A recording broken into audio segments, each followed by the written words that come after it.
아멘. 기도합니다. 우리를 십자가 군병 삼으셔서 이기게 하시는 주님을 찬양합니다. 저희가 드리는 찬양을 받아 주옵시고 광릉숲 오케스트라 위와 수고한 할렐루야 찬양대 위에 은혜 베풀어 주옵소서. 이제 말씀 듣습니다. 성령께서 온전히 이끌어 주옵소서. 우리 주님 예수 그리스도의 이름으로 기도합니다. 아멘. 2부 때 설교 시간 때문에 인사를 안 했더니 서운한 눈빛들이 좀 있어서 3부 때는 그래도 해보겠습니다. 근데 진짜 믿음으로 좀 격려하시면 좋겠습니다. 서로 어떤 형편에 처해 있는지는 모르지만 힘내세요. 주님께서 하십니다. 한번 인사하면서 격려하겠습니다. 힘내세요. 주님께서 하십니다.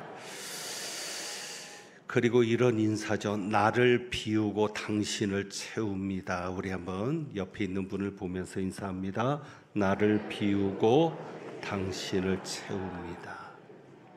또 오늘 이 시간 말씀으로 주님을 내 안에 채우는 시간이 되기를 원합니다. 순서에 따라서 고린도전서 15장 말씀을 묵상하다 보니 이런 질문이 던져집니다. 이런 생각을 해봅니다. 과연 육체 부활이 꼭 필요한가라는 질문입니다. 고린도전서 15장은 몸의 부활, 육체의 부활을 말하고 있습니다. 그런데 과연 우리에게 몸의 부활이 꼭 필요하겠나 싶습니다. 지난번 얼마 전 설교 가운데 제가 죽음에 대해서 정의를 했습니다. 성경이 말하는 죽음은 영혼이 몸에서 빠져나가는 것이 죽음이라 말씀드렸습니다. 그러니까 우리 안에 있는 이 영혼이 우리 몸을 빠져나갈 때 우리는 죽는 겁니다. 그러면 그 몸에서 빠져나간 영혼이 어디로 가느냐? 어디로 갑니까? 천국으로 갑니다.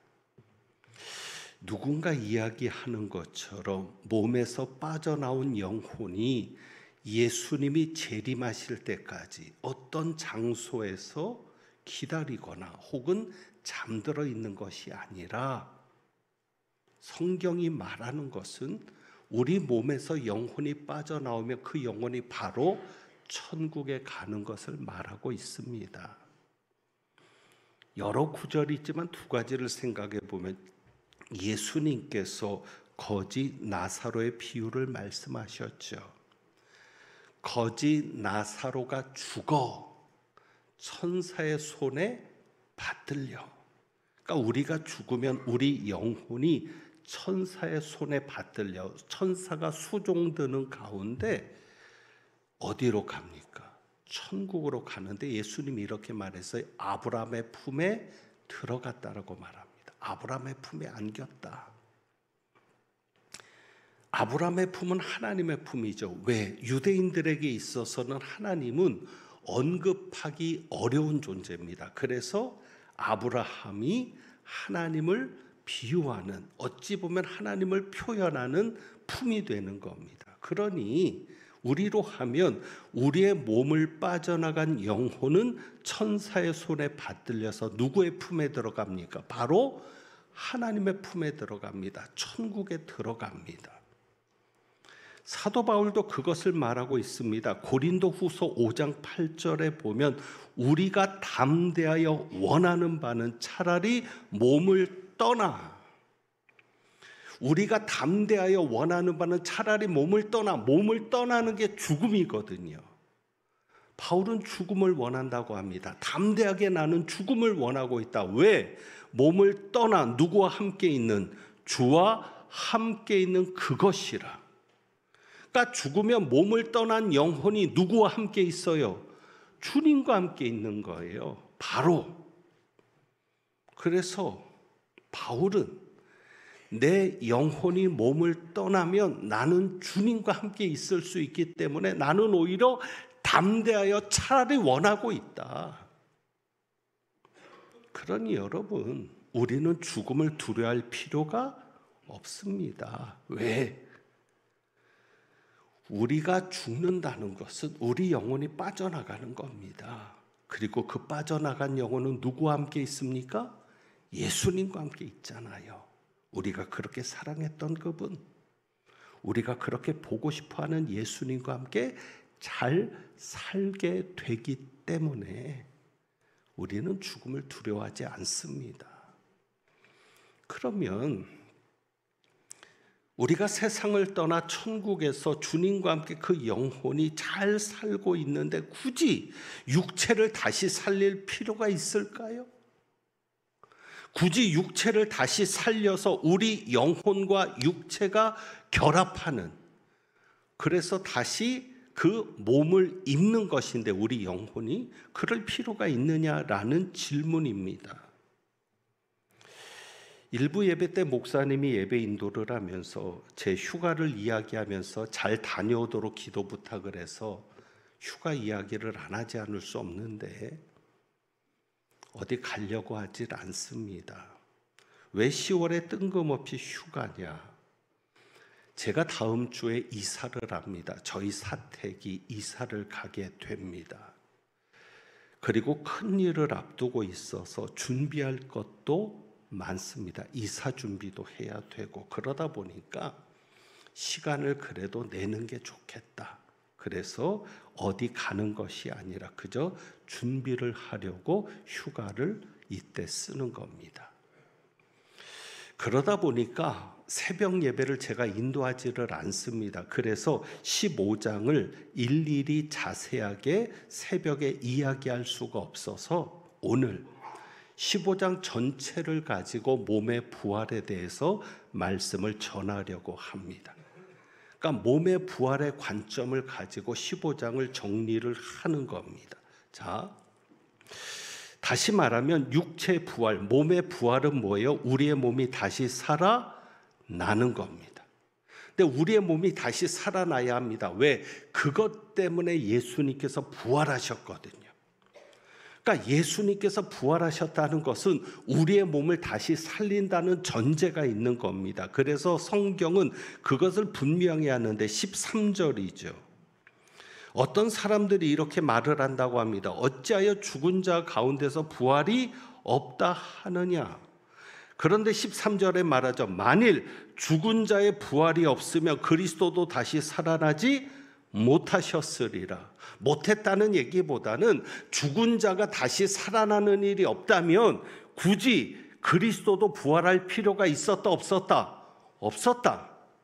그리스도께서 다시 부활했다는 얘기는 죽은 자의 부활이 반드시 있어야 한다는 말씀입니다. 그래서 16절이죠. 16절 만일 15절부터 보시죠. 만일 죽은 자가 다시 살아나는 일이 없으면 하나님이 그리스도를 다시 살리지 아니하셨으리라. 죽은 자가 다시 살아나는 일이 없다면 하나님이 그리스도를 다시 살리지 않으셨을 것이고 16절이죠. 만일 죽은 자가 다시 살아나는 일이 없으면 그리스도도 다시 살아나신 일이 없었을 터이라고 분명히 이야기합니다. 그래서 20절에 보면 그러나 이제 그리스도께서 죽은 자 가운데서 다시 살아나사 무엇이 되셨도다? 잠자는 자들의 무엇이 되셨도다? 첫 열매가 되셨도다. 첫 열매라는 건 뭐예요? 다음 열매가 있다는 것이잖아요. 그 다음 열매가 무엇입니까? 우리들의 부활. 예수님의 몸의 부활이 첫 열매고 우리들의 부활이 다음에 있을 열매인 거죠. 그런데 예수님의 부활은 무엇이었습니까? 장사된 몸이 다시 살아나는 것이었습니다. 그것이 바로 몇 절에 있어요? 4절에 있죠. 4절 장사 지낸 바 되셨다가 성경대로 사흘 만에 다시 살아나사. 그러니까 예수님의 몸은 죽으신 거예요. 그래서 장례까지 다 치른 거예요.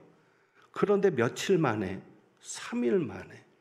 그러니까 우리의 부활도 어떤 부활입니까? 장사된 몸이 다시 살아나는 것이 육신의 부활, 육체의 부활, 몸의 부활인 거죠. 그러니까 심장이 멎었다가 심폐소생술에 의해서 심장이 다시 뛰니까 살아나는 게 아니라 완전히 장례를 치루어서 장사된 몸. 예수님은 3일이었지만 우리는 땅에서 썩겠죠. 화장해서 채로 돌아가겠죠. 그런데도 그 몸이 다시 살아나는 것이 육체의 부활이죠. 그래서 사도 바울이 비유적으로 이야기하는 게 있습니다. 무엇인가요? 우리를 장사 지냈을 때 그 몸이 그대로 살아나는 게 아니라는 것을 말합니다. 그러니까 우리가 죽었다가 다시 살아나니까 죽은 몸이 그대로 다시 살아나는 것을 생각하는데 그것이 아니라는 거죠. 그래서 35절을 보면 이런 질문을 하는 겁니다. 부활을 이야기하니까 누가 묻기를 35절에 죽은 자들이 어떻게 다시 살아나며 어떠한 몸으로 오느냐, 두 가지 질문을 하는 거예요. 죽은 자들이 어떻게 다시 살아나냐. 이것은 대답이 간단합니다. 하나님께서 살리시니까. 우리 하나님은 못할 일이 있어요, 없어요? 없어요. 설명할 수는 없지만, 이해할 수는 없지만 하나님이 하신다면 되는 거예요. 죽은 자들이 살아나는 것. 그러면 그 죽은 자들이 살아나는데 어떠한 몸으로 오느냐. 그래서 어떤 몸으로 다시 살아나는 것에 대해서 씨를 뿌리는 비유로서 설명을 하고 있는 겁니다. 자, 36절에 이렇게 말하죠. 어리석은 자요. 이런 질문을 하는 자들을 향해서 어리석은 자라고 말하면서 네가 뿌리는 씨가 죽지 않으면 살아나지 못하겠고, 씨를 뿌릴 때 그 씨가 죽지 않으면, 죽는다는 게 뭐예요? 썩는 거죠. 썩지 않으면 살아납니까? 못 살아납니까? 하늘 그대로 있으니까 사는 게 아니에요. 썩어야만 그 씨에서 열매가 나오는 거죠. 근데 씨를 뿌리는 것으로 표현하는 것은, 이것은 그 당시의 상황입니다. 우리는 씨를 심죠. 물론 씨에 따라서 뿌리는 씨도 있습니다. 그런데 우리는 밭이 정해져 있기 때문에 그 밭 안에 심는 거죠. 그러나 예수님께서도 씨 뿌리는 자의 비유를 말씀하시죠. 어떤 자가 씨를 뿌리러 나갈새. 그래서 4가지 밭의 비유를 말씀하실 때 씨를 뿌린다고 얘기합니다. 왜냐하면 일정한 밭이 없어요. 그 지형상. 그러니까 농작물이 자랄 만한 곳에 그냥 뿌리는 거예요. 뿌려서 어떤 씨는 안 자라지만 그 중에 제대로 자라는 씨는 곡식이 되겠죠. 그래서 그때 밭이 되는 거죠. 그러니까 씨를 뿌리는 게 씨를 심는 겁니다. 그런데 그 씨가 어떻게 돼요? 죽는 거죠. 죽는 게 뭐예요? 씨가 죽지 않으면 살아나지 못하겠고, 씨가 죽으면 뭐예요? 씨가 썩는 거죠. 그리고 그 썩는 그 자리에서 열매가 나오는 겁니다. 자, 그러면 그 씨가 썩은 그 자리에서 나오는 열매는 그 이전의 씨와 같은 열매입니까? 다른 열매입니까? 사실은 다른 열매죠. 왜? 심은 씨는 어떻게 됐어요? 썩었으니까. 그런데 또 따지고 보면 같은 열매예요. 그래서 우리가 그런 얘기, 콩 심은데 콩 나고 팥 심은데 팥 난다. 그러니까 이게 말장난 같은데 같은 열매는 아닌데 또 따지고 보면 같지만 다른 열매죠. 생명은 같은 거죠. 그러니까 우리도 마찬가지라는 겁니다. 우리도 땅에다 묻으면 흙이 될 것이고 화장하면 재가 되는데 그러면 없어지는 거예요. 그런데 그 없어진 곳에서 열매처럼 새로운 몸이 나오는 거죠. 그러니까 그 새로운 몸은 장사된 몸과 같은 몸입니까? 다른 몸입니까? 실제로 같은 내 몸이지만 다른 몸이죠. 그래서 이렇게 얘기합니다. 형체가 다르다는 거예요. 37절. 또 내가 뿌리는 것은 장래 형체를 뿌리는 것이 아니요 다만 밀이나 다른 것의 알맹이 뿐이로되. 바로 이 얘기죠. 어떤 사람이 곡식을 심을 때 장래 거두어질 곡식을 심는 게 아니라는 거예요. 지금 자기가 가지고 있는 밀이나 다른 것에 알맹이를 심었는데, 근데 문제는 그거는 썩어서 없어졌고, 거기에서 하나님이 열매를 주시는데 38절이죠. 하나님이 그때로 그에게 형체를 주시되, 각 종자에게 그 형체를 주시느니라. 그러니까 우리의 몸이 썩어졌지만 하나님이 우리의 몸을 다시 살리실 때는 우리에게 형체를 주신다는 거예요. 바로 그것을 말하고 있는 겁니다. 그러니까 부활한 몸은 우리가 살다가 죽은 몸과는 같은 몸입니까? 다른 몸입니까? 다른 몸입니다.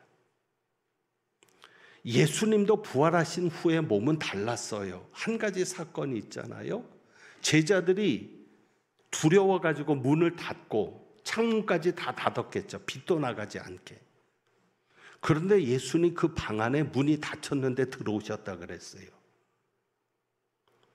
십자가 달려 죽기 전에 몸이었다면, 부활하시기 전에 몸이었다면 가능해 안 가능해? 문을 열고 들어오셔야죠. 그런데 부활한 몸은 시, 공간의 제한을 초월합니다. 우리의 몸이 그렇습니다. 그래서 고린도전서 15장에는 그 몸의 특징을 몇 가지로 정리하는데 42절입니다. 죽은 자의 부활도 그와 같으니 썩을 것으로 심고 우리가 다시 살아나는 몸은 어떤 몸이에요? 썩지 아니할 몸이 되는 거죠. 늙지 않아요. 지금 가지고 있는 이 몸은 늙지만 다시 우리가 입는 몸은 늙지 않아요. 그리고 43절, 욕된 것으로 심고 어떤 몸이 되는 거예요? 영광스러운 몸이 되는 거죠. 그러니까 우리는 육신 때문에 죄를 짓는데 부활한 몸은 죄에 대한 욕심이 없어요. 그리고 지금 우리의 몸은 약하죠. 그런데 다시 살아나는 우리의 몸은 강한 몸이죠. 병도 걸리지 않습니다. 낡아지지도 않습니다. 그리고 지금 우리가 입고 있는 이 몸은 무슨 몸의 44절? 육의 몸이죠. 그리고 부활한 우리 몸은 무슨 몸입니까? 신령한 몸. 그러니까는 우리가 죽는 것을 뭐로 표현해요? 심는 것으로 표현하잖아요. 우리가 육체를 심고 그 다음에 우리의 몸이 다시 살아나는 게 거두는 거죠. 그래서 그 몸은 전혀 다른 몸인 것을 말합니다. 그리고 이렇죠. 47절에 첫사람은 땅에서 났으니 흙에 속한 자입니다. 아담을 말합니다. 그러나 둘째 사람 예수 그리스도는 하늘에서 나타나셨습니다. 그래서 49절이죠. 우리가 흙에 속한 자의 형상을 입은 것 같이 지금 우리가 가지고 있는 이 몸은 누구의 형상을 입은 몸이에요? 흙에 속한 자의 형상을 입은 몸이에요. 아담. 그래서 우리는 이 몸은 어디로 돌아가요? 흙으로 돌아가는 거예요. 그러나 부활한 우리의 몸은 누구의 형상을 입어요? 하늘에 속한 이의 형상을 입죠. 그래서 우리 부활한 몸은 어디로 가요? 하늘로 가는 거예요. 그래서 이 모든 역사는 예수님이 재림하실 때 일어납니다. 51절이죠. 보라 내가 너희에게 비밀을 말하노니 우리가 다 잠잘 것이 아니요 마지막 나팔에, 예수 그리스도께서 재림하실 때 천사들이 마지막 나팔을 붑니다. 그리고는 말합니다. 보라 신랑이다. 그리고 마지막 나팔의 호련이다 변화될 것이라는 거죠. 52절에 나팔 소리가 나매 죽은 자들이 어떻게 썩지 아니할 것으로 다시 살아나고, 그러니까 예수님이 재림하실 때에 썩었던 우리 몸이 부활의 몸이 된다는 거예요. 그런데 사도 바울은 자기가 살아있을 때 예수님 오실 걸로 기대했죠. 그래서 다시 살아나고 죽은 자들은 다시 살아나는 것이고 우리도 변화되리라. 그래서 우리는 예수님이 재림하면 살아있는 사람은 그냥 몸이 변화되는 거예요. 썩지 아니할 몸으로 다시 입는 거예요. 옷을, 헌옷을 벗고 새 옷을 입듯 하나님이 역사하시는 거죠. 어쨌거나 우리의 몸이 변화되는 겁니다. 자, 여러분, 다시 살아난 우리의 몸이 얼마나 좋은지 상상이 되십니까? 아까 말씀드렸죠. 어쩌면요, 썩지 않는 몸, 영광스러운 몸, 강한 몸, 신령한 몸 기대되잖아요. 여러분 기대하셔도 좋습니다. 예수님이 재림하시면 여러분을 힘들게 했던 지금 이 몸이 아닌 여러분을 기쁘게 하고 행복하게 하는 신령한 몸으로 변화될 것을 믿으시고 기대하시기를 원합니다. 자, 그러면 이제 다시 설교 제목으로 돌아가 보는 거죠. 자, 우리 영혼은 천국에 있습니다. 이미. 그런데 천국에 있는 자들, 죽은 자들, 잠자는 자들에게 하나님은 몸의 부활을 약속하십니다. 물론 그 몸이 이렇게 좋은 몸이지만 굳이 몸의 부활이 필요한가라는 생각이 들죠. 왜? 천국에서 사는 것은 똑같은데. 그렇잖아요. 부활한 몸을 입고 천국에 사는 거나 영혼으로 사는 거나 똑같을 텐데 굳이 몸의 부활이 필요한가? 그런데 필요합니다. 예수님은 우리 몸을 다시 살리기 위해서 십자가에 달려 죽으셨고 부활하셨거든요. 그러니까 몸의 부활이 반드시 필요한 거예요. 그래서 두 가지를 말씀드립니다. 첫째는 우리 몸이 다시 살아나야 그것이 구원의 완성입니다. 예수 그리스도께서 이루신 구원을 완성하는 게 뭐냐? 우리 몸이 다시 살아나는 것까지가 구원의 완성인 거예요. 왜? 자, 예수님이 우리 죄를 위하여 죽으신 겁니다. 그것을 얘기합니다. 자, 3절. 내가 받은 것을 먼저 너희에게 전하였노니 이는 성경대로 그리스도께서 무엇을 위하여 죽으시고 우리 죄를 위하여 죽으시고. 자, 예수님께서 무엇을 위하여 죽으셨습니까? 우리 죄를 위하여 죽으셨습니다. 그래서 우리의 죄 문제가 해결됐습니다. 그래서 우리는 구원받는 겁니다. 예수를 믿음으로. 그러면 우리의 죄 문제가 해결됐다는 게 뭘 말하느냐? 이것은 단순히 죄를 씻는다는 게 아닙니다. 죄 문제가 해결됐다는 것은 이겁니다. 로마서 6장 23절에 사도 바울이 말하죠. 우리가 전도할 때 이 말씀을 외워서 전도할 때 사용합니다. 죄의 삭은 무엇이다? 사망이다. 그러니까 사망이, 우리의 죽음이 무엇 때문에 온 거예요? 죄 때문에 온 거예요. 그런데 그 죄를 위해서 예수님이 죽으셨으니까 무엇도 해결이 돼야 돼요. 사망의 문제도 해결이 돼야 그게 구원인 거예요. 단순히 죄를 씻는 게 아니라 사망의 문제가 해결되는 거죠. 그럼 그 사망이 뭐냐? 이 죽음은 두 가지 죽음이 이루어졌어요. 아담이 죄를 지었을 때 첫째는 하나님과의 관계가 끊어지는 게 죽음이죠. 그래서 하나님이 두려운 존재가 되고 에덴 동산에서 쫓겨납니다. 그리고는 어떻게 되죠? 그리고는 하나님의 영까지 떠나는 자가 됩니다. 예수께서 우리 죄를 위해 죽으셨다는 것은 이 문제를 해결하신 거예요. 어떻게? 관계를 회복시켰잖아요. 우리를 하나님의 자녀가 되게 하셨죠. 하나님이 두려운 존재가 아니라 사랑하는 나의 아버지, 이름 높여드립니다. 사랑하는 존재가 됐죠. 하나님도 우리를 사랑하시게 되었고요. 자, 그리고 또 하나의 죽음이 있습니다. 그게 육신의 죽음입니다. 여러분은 아담이 안 죽었지 않습니까? 아담은 죽었습니다. 왜? 여러분, 이 꽃꽂이가 죽었어요? 안 죽었어요? 죽었어요. 왜? 뿌리에서 잘려나가는 순간 죽은 거예요. 언젠가는 죽을 겁니다. 시들 겁니다. 인간도 마찬가지인 거예요. 언젠가는 죽는 존재가 되는 거예요. 당장은 안 죽었지만. 그래서 어떻게 된다? 흙으로 돌아가는 거죠. 그런데 예수님이 우리 죄를 씻으셔서 이 육신의 죽음도 해결하신 거예요. 그래서 흙으로 돌아갔던 우리의 몸이 다시 살아나서 이제는 어디로 돌아가는 겁니까? 아버지께로 돌아가잖아요. 이 몸이. 그래서 이 몸이 다시 살아나는 것까지가 구원의 완성인 겁니다. 단순히 죄 씻음 받고 천국 가는 것만이 아니라, 그래서 사도 바울은 이것을 이야기하고 있는 겁니다. 55절.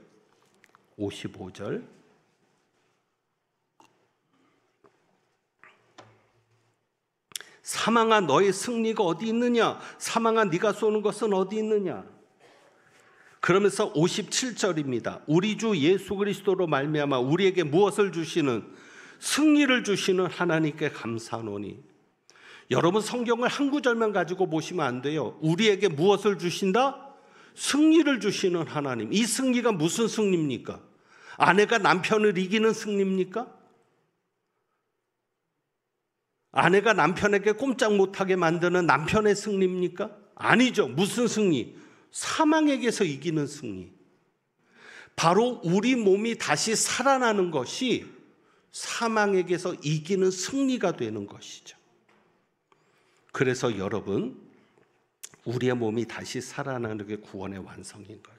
자, 그러면 이제 두 번째, 왜 육체 부활이 필요하냐? 여러분, 구원받은 것만으로 만족하시겠습니까?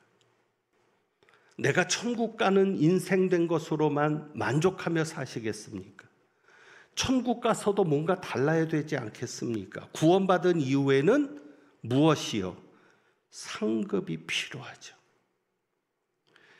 사도 바울이 육체 부활을 이야기하면서 맨 마지막에 결론을 보세요. 58절에 우리 몸이 다시 살아난다는 이야기를 하면서 결론으로 얘기하는 게 뭐예요? 그러므로, 이게 결론이잖아요. 이 말을 하기 위해서 쭉 온 거잖아요. 무슨 이야기를 합니까? 내 사랑하는 형제들아, 견실하며 흔들리지 말고 항상 주의 일에 더욱 힘쓰는 자들이 되라. 이는 너희 수고가 주 안에서 헛되지 않은 줄 알미라. 결국 몸의 부활을 이야기하는 게 뭐예요? 너희가 몸의 부활이 있음을 알고 너희의 수고가 헛되지 않은 것이니까 주님의 일에 더욱 힘쓰는 자들이 되라. 이게 사도 바울의 목적이거든요. 그러니까 결국 구원받은 것으로 만족할 게 아니라 상급을 받아야 되는 겁니다. 우리의 수고가 헛되지 않으니까, 주님 안에서 헛되지 않으니까 주님의 일에 힘쓸수록 우리는 어떤 존재가 되는 거예요? 상급을 받는 자가 되는 거예요. 그 몸의 부활이 상급이죠. 어떻게 상급이냐? 제가 그래서 이런 예를 한번 드려봅니다. 이번에 부흥회를 3박 4일을 한 겁니다. 그러니까 4일을 한 겁니다. 평소는 3일만 했는데. 근데 더 감격스러운 것은 뭐냐면, 이번엔 하나님이 그런 마음 주시는데 오시는 분들이 너무 소중한 거예요. 연휴가 계속 꼈잖아요. 오시는 분들이 너무 소중하고, 그냥 오는 것만이 아니라 어떻게든지 어려운 형편인 걸 아는데도 헌금하는 그 모습이 너무 귀한 거예요. 나 같으면 저렇게 할 수 있을까?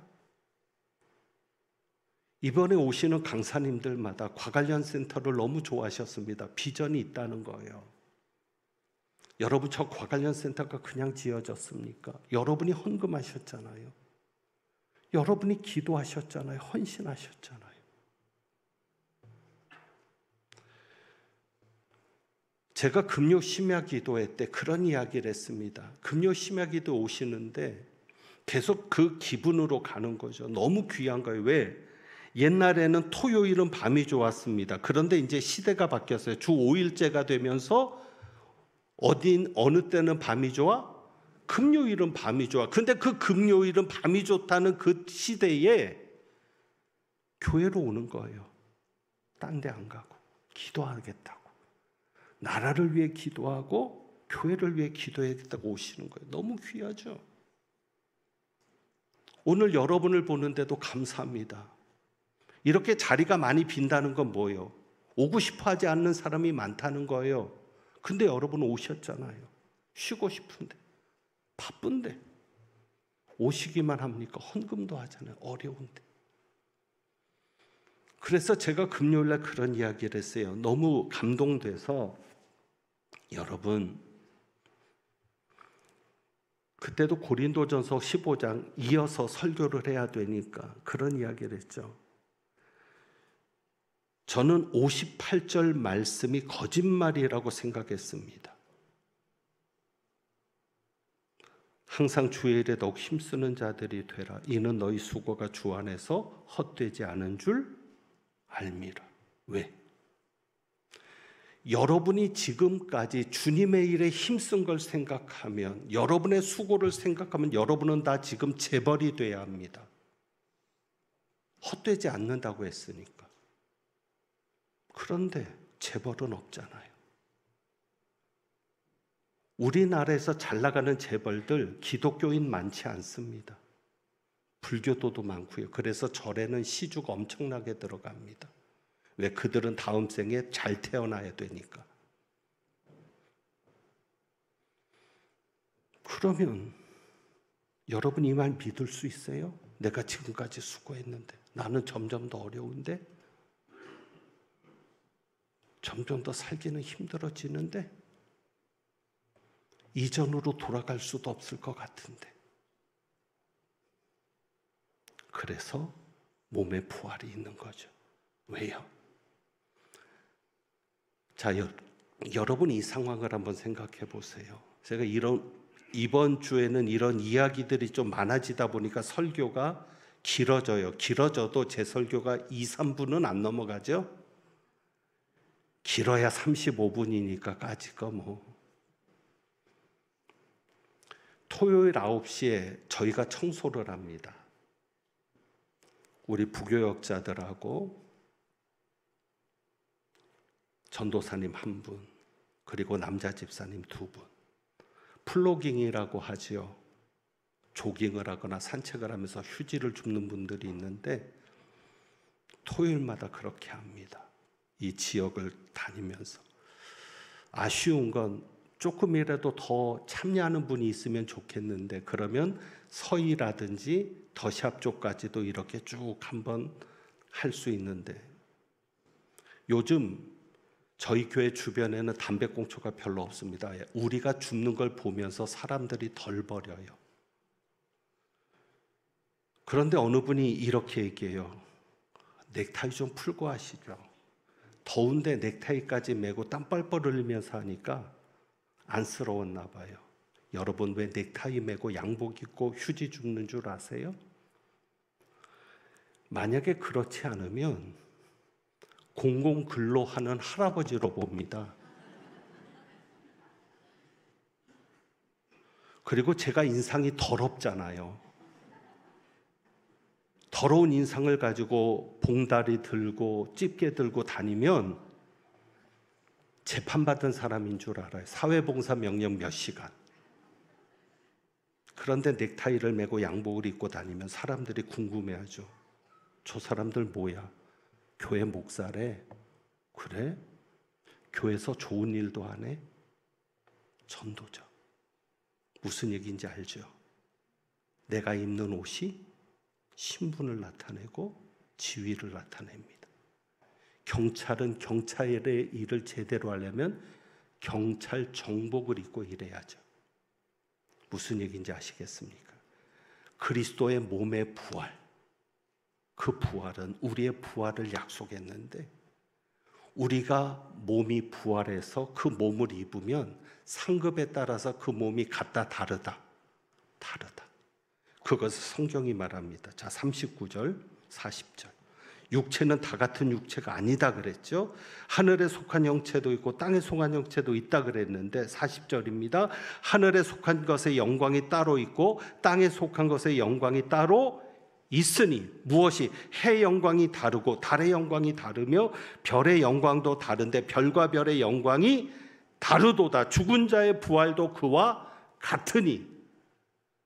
여러분, 주님의 일에 힘쓴 만큼, 여러분이 헌신한 만큼, 참은 만큼, 봉사한 만큼 하늘에서 누리는 영광이 다를 줄 믿습니다. 여러분의 부활한 몸을 통해서 나타나는 그리스도의 영광이 다를 줄 믿습니다. 예수를 닮아간 만큼 부활의 몸은 누구를 닮아 있을까요? 예수를 닮아 있겠죠. 그래서 상급 때문에 몸의 부활이 있어야 하는 겁니다. 19절 말씀 이제 결론을 내립니다. 19절. 만일 그리스도 안에서 우리가 바라는 것이 다만 이 세상의 삶뿐이면 모든 사람 가운데 우리가 더욱 불쌍한 자이리라. 여러분, 이 세상의 삶이 전부라면 정말 불쌍한 자는 우리입니다. 여러분입니다. 왜 이 시간 예배드리러 나오셨어요? 그것도 돈을 들여가면서. 그런데 아니잖아요. 로마서 6장 23절. 죄의 삭은 사망이요 하나님의 은사는 그리스도 예수 우리 주 안에 있는 영생이니라. 하나님이 우리에게 주시는 선물은 천국입니다. 영생입니다. 이 땅의 삶이 전부가 아니에요. 그리고 여러분은 부활한 몸으로 영원히 주님과 함께 살게 됩니다. 그래서 58절 결론으로 말씀드립니다. 그러므로 내 사랑하는 형제들아, 견실하며 흔들리지 말고 항상 주의 일에 더욱 힘쓰는 자들이 되라. 이는 너희 수고가 주 안에서 헛되지 않은 줄 알미라. 아멘. 여러분의 지금의 이 수고가 가정을 위해, 자녀를 위해 하는 수고까지 절대 헛되지 않을 줄 믿습니다. 그래서 우리가 이 찬양 드려보는 거죠. 마라나타 찬양. 주님이 분명히 오십니다. 그래서 우리는 주님이 다시 오시는 것만이 사실은 소망인 거예요. 희망이 보이지 않는데, 그러니 우리의 희망은 예수님의 재림이죠. 그리고 우리는 천국에서 해같이 빛날 겁니다. 우리가 그것을 믿음으로 고백하면서 찬양하겠습니다.